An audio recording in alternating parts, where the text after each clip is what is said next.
نحمده ونصلي على رسوله الكريم أما بعد قال الله تبارك وتعالى في كلامه العظيم أعوذ بالله من الشيطان الرجيم بسم الله الرحمن الرحيم إن الذين يلحدون في آياتنا لا يخفون علينا أفمن يلقى في النار خير أم من يأتي آمنا يوم القيامة اعملوا ما شئتم إنه بما تعملون بصير صدق الله العظيم اللهم صل على سيدنا ومولانا محمد وبارك وسلم۔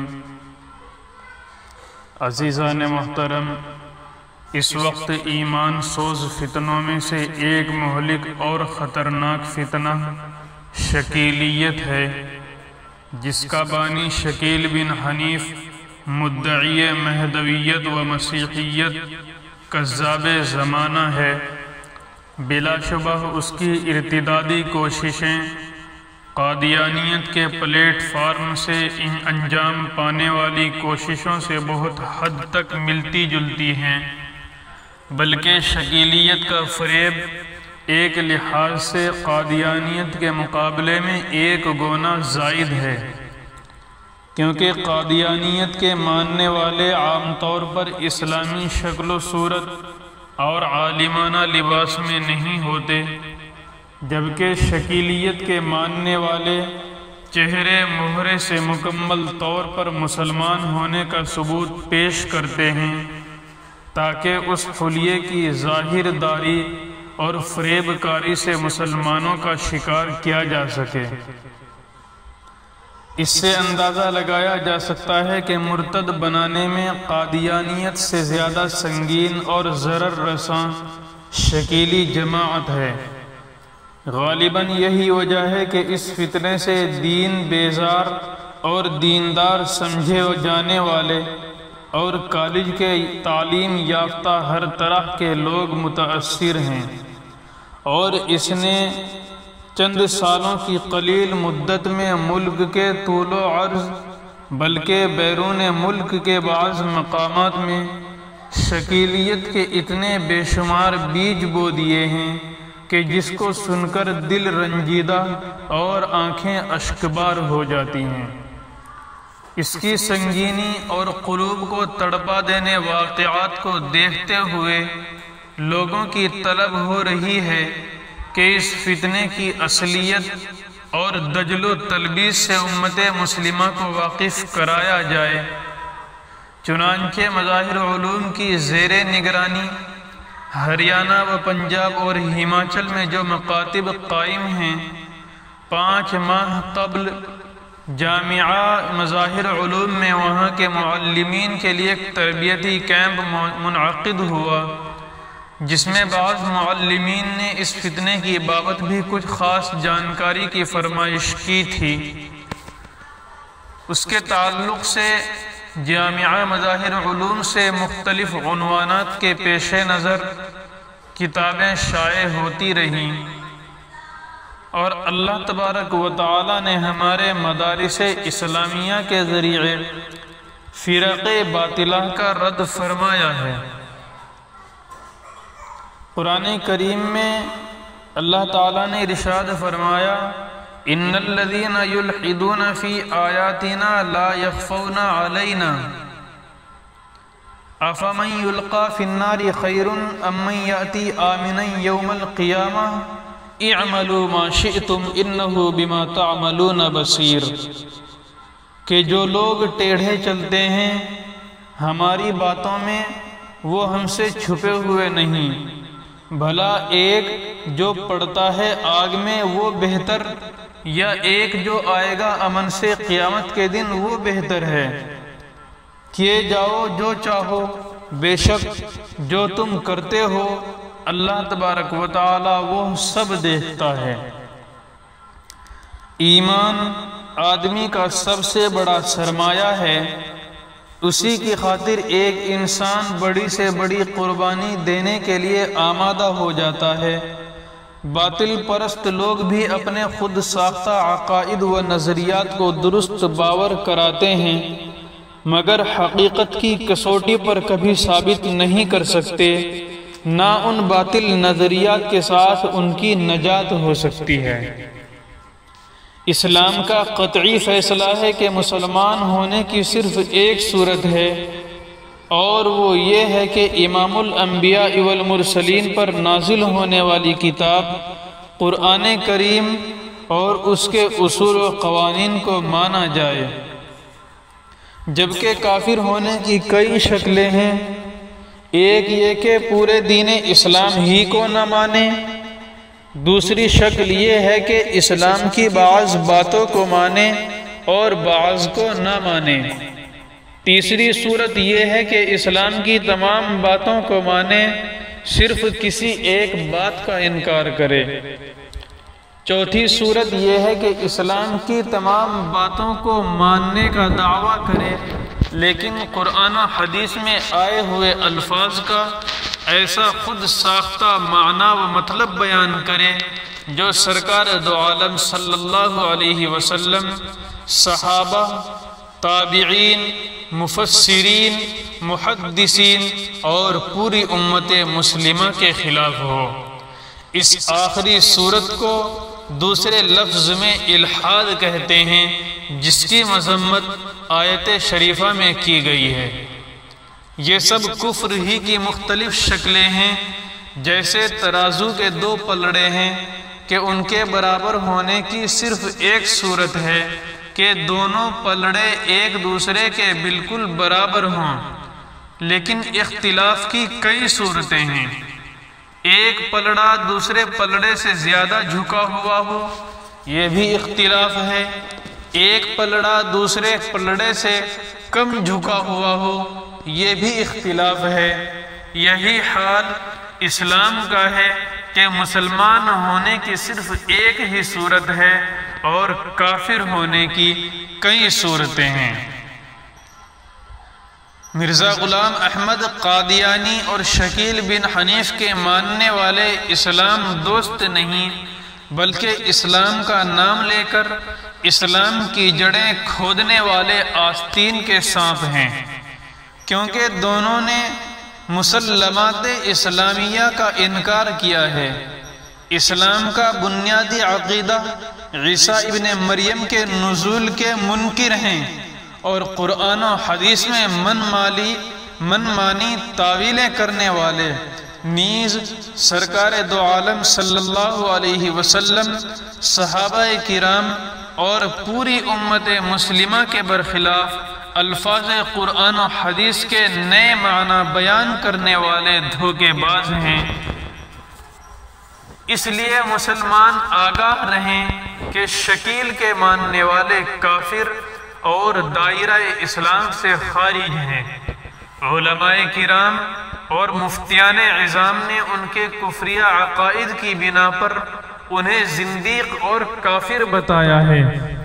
یہ لوگ ظاہری طور پر چاہے لاکھ کلمہ پڑھیں، 5 وقتہ فرض نماز کے علاوہ تہجد، اشراق اور اوابین کا اہتمام کریں، صف اول میں نماز پڑھیں، قسم کھا کر اسلام اور ایمان کا دعویٰ کریں، دھوکہ دینے کے لیے سنت کے مطابق اپنی داڑھی رکھیں، ٹخنے سے اوپر پائے جامہ پہنیں، ٹوپی اور کرتا زیب تن کریں، ہاتھ میں تسبیح لے کر چلیں، مگر ان سب کے باوجود وہ مسلمان نہیں ہو سکتے۔ اس تمہیدی گفتگو کے بعد شکیل بن حنیف کا تعارف اور اس کے باطل نظریات پیش کیے جاتے ہیں۔ اس کا وطن عثمان پور، رتن پورہ، ضلع دربھنگا، صوبہ بہار ہے۔ اس نے نہایت غریب و پسماندہ گھرانے میں آنکھ کھولی، شروع ہی سے روزی روٹی کی فکر میں گرفتار تھا، دینی تعلیم سے بالکل ناواقف تھا، البتہ اسکول میں کچھ انگریزی تعلیم حاصل کرنے کے بعد روزگار کی تلاش میں دہلی چلا آیا۔ یہاں محلہ نبی کریم میں ہارڈ ویئر کی دکان کی اور بظاہر تبلیغی جماعت سے جڑ گیا۔ کئی سال کے بعد جب کچھ مالی پوزیشن میں مضبوطی آئی تو اس نے کسی اسلام دشمن نادیدہ قوت اور ماورائی طاقت کے اشارے پر پوشیدہ طریقے سے لوگوں کی ذہن سازی شروع کر دی۔ کچھ مدت تک یہ بات چھپی رہی، لیکن جب یہ راز ظاہر ہو گیا تو وہاں کے غیرت مند مسلمانوں نے اس سے سخت باز پرس کر کے اسے علاقے ہی سے نکال دیا۔ وہ لکشمی نگر چلا آیا، یہاں ذریعہ معاش کے طور پر ٹیوشن پڑھانے لگا۔ محلہ نبی کریم کی طرح یہاں بھی خفیہ ذہن سازی شروع کر دی۔ مزید برآں خاموشی کے ساتھ لوگوں کی تشکیل بھی کرنے لگا اور نام نہاد روحانی مجلسوں کا انعقاد کر کے مہدویت کی بیعت کے نام پر لوگوں کو گمراہ کرنے لگا۔ مقامی ساتھیوں کو جب اس کی ناپاک حرکت کا علم ہوا تو وہ کانپ اٹھے۔ انہوں نے رمیش پارک کی بڑی مسجد میں علماء اور عوام کو جمع کر کے اس سے مہدویت کا ثبوت مانگا تو وہ لاجواب ہو کر معافی مانگنے لگا اور تحریری طور پر اقرار کیا کہ میرا دعویٰ غلط ہے اور آئندہ میں ایسی شیطانی حرکت نہیں کروں گا۔ اس نے کچھ عرصے سے مہاراشٹر کے ضلع اورنگ آباد کو اپنا ہیڈ کوارٹر بنا رکھا ہے اور وہاں اسٹیشن کے قریب مہدی نگر کے نام سے ایک نئی بستی آباد کی ہے جس میں وہ اپنے ماننے والوں کے ساتھ رہتا ہے۔ عام طور پر گھر ہی کے اندر رہتا ہے، نہ کسی سے ملتا ہے نہ باہر نکلتا ہے، نیز اپنے ماننے والوں کو بھی پابند بناتا ہے کہ وہ علماء سے ہرگز بات نہ کریں۔ شکیل کا ہر فرد بڑے ماہرانہ طریقے پر شکیل کی مہدویت کا پرچارک ہوتا ہے۔ شکیل بن حنیف کے باطل نظریات کی ایک بہت لمبی فہرست ہے، جن میں سے یہ بھی ہے کہ شکیل ہی مہدی ہے، وہی عیسیٰ بھی ہے۔ عیسیٰ اور مہدی ایک ہی شخصیت کے دو نام ہیں۔ عیسیٰ علیہ السلام نازل نہیں ہوں گے بلکہ پیدا ہوں گے۔ عیسیٰ علیہ السلام کے آسمان سے اترنے کی کوئی دلیل نہیں۔ عیسیٰ علیہ السلام کے اترنے سے ان کا پیدا ہونا مراد ہے۔ تمام علماء گمراہ ہیں، انہوں نے پیش گوئی کی حقیقت کو نہیں سمجھا۔ پیش گوئی پیچیدہ اور گنجلک ہوتی ہے، اس کی پوری حقیقت اپنے وقت پر ظاہر ہوتی ہے۔ دجال سے مراد امریکہ و فرانس اور سیٹلائٹ اس کی آنکھ ہے۔ دجال کی پیشانی پر کافر لکھے ہوئے ہونے کا مطلب دونوں ملکوں کے نام ملا کر لکھنے سے درمیان میں کافر لکھا ہوا ہونا ہے، اور ایک آنکھ سے کانا ہونے کا مطلب سیٹلائٹ ہے۔ احادیث وہی معتبر ہیں جن کو شکیل صحیح قرار دے۔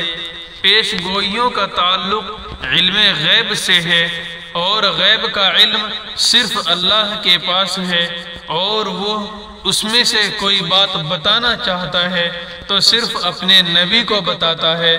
اس لیے ایسی پیشین گوئیوں کی حقیقت کا صحیح پتہ اس وقت چل سکتا ہے جبکہ وہ پوری صادر ہو گئی ہو۔ پیش گوئی کا ہو بہو پورا ہونا ضروری نہیں۔ حضرت مہدی علیہ الرضوان مایوس کن حالات میں نئی امید بن کر تشریف لائیں گے اور دنیا سے ظلم و ستم ختم کر کے عدل و انصاف قائم کریں گے اور اس امت کے لیے عالمی سربلندی کا ذریعہ ثابت ہوں گے۔ احادیث میں حضرت مہدی کے متعلق نصارہ سے زبردست مقابلے کی تفصیلات بیان کی گئی ہیں، جس میں حضرت مہدی کو غلبہ حاصل ہوگا۔ حضرت مہدی برحق کو ایک دن بھی مہدی ہونے کا دعویٰ کرنے کی ضرورت پیش نہیں آئے گی، جبکہ شکیل اور اس سے پہلے جتنے بھی مہدویت کا دعویٰ کرنے والے گزرے ہیں، سب کے ہاتھوں خالی دعووں کے سوا کچھ نہیں ہیں۔ حضرت مہدی ظہور کے وقت ہی سے اولاً عرب کے حکمراں ہوں گے، پھر اس کے بعد پوری دنیا پر ان کی حکومت ہوگی۔ اس ہندوستانی مہدی کی اختلافی و خفیہ سرگرمی سن 1991 سے دہلی کے محلے نبی کریم سے شروع ہو جاتی ہے، پھر 1995 کے بعد ہی سے موقع دیکھ کر مہدویت کے نام پر نام نہاد بیعت کا سلسلہ بھی شروع کر دیتا ہے۔ اس حساب سے دیکھا جائے تو اب سن 2024 میں 33 سال کا عرصہ گزر چکا ہے، مگر اسے کہیں کی حکومت حاصل نہیں۔ یہ بھی اس کے کذاب و دجال ہونے کی نشانی ہے۔ اس ہندوستانی مہدی کا نام شکیل ہے اور اس کے باپ کا نام حنیف ہے۔ اس کی اپنی لکھی ہوئی کتاب ہے جس کا نام مہدی علیہ السلام کی آمد کی پیشین گوئیاں ہیں۔ اس میں مؤلف کی جگہ محمد شکیل بن حنیف صاحب لکھا ہوا ہے، جبکہ حدیث میں حضرت مہدی کے باپ کا نام عبداللہ ذکر کیا گیا ہے اور شکیل کے باپ کا نام حنیف ہے، لہٰذا یہاں بھی مطابقت نہ پائی جانے کی وجہ سے وہ جھوٹا ثابت ہوا۔